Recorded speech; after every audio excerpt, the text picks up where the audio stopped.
So this is one of my special apple pies that I like to do for a special occasion. I like to mix my dough by hand. So that's one of the where I'm going to start, just putting all my butter into my flour here to mix by hand. It needs to be nice and cold. I usually just keep it in the fridge till right before I'm about to mix. So you just kind of squish it right between your thumb and your finger like this.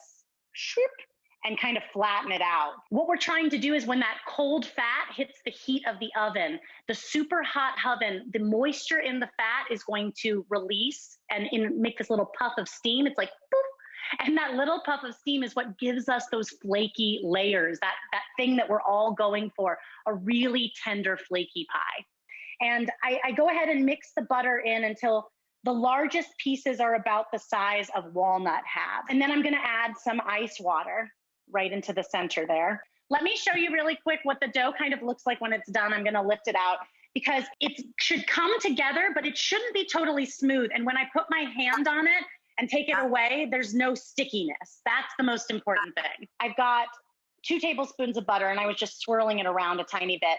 We're making my caramel pie dough, my caramel apple pie dough, which I just, instead of using some brown sugar and some sugar in it, I do use a little sugar still, but I replace the brown sugar I would normally put in my classic apple pie with prepared caramel sauce.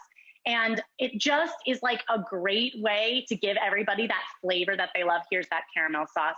All right, I've got all my apples, and yes, there's a good amount going in because I'm pre-cooking this apple filling.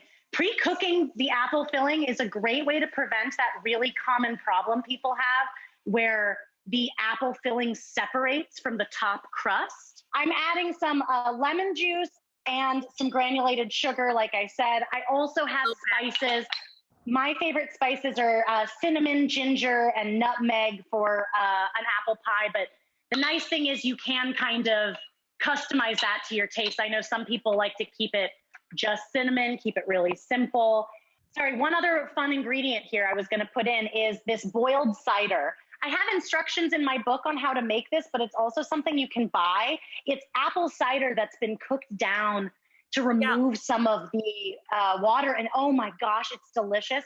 And then I like to thicken my apple pie filling this kind with flour instead of cornstarch. So I actually have a swap that's already done because one of the things that is important, pie likes being cold at every stage, so you can't use that hot filling with a nice cold dough. So I've got some that's already ready, and I'm just gonna go ahead and top it. So we pre-cooked it, we cooled it to room temperature, and then we chilled it, just to be clear for everyone. And then you filled your pie dish with one of the recipes of the dough, and now you're going to top it with the second. I'm just gonna roll it out to about 1/4 inch thick. That's how I rolled the bottom of the dough as well. And, you know, once we get it there, I'm gonna use the rolling pin. I'm almost there here. There we go. I'm gonna use the rolling pin as my transfer. I like to roll it up onto the rolling pin like that.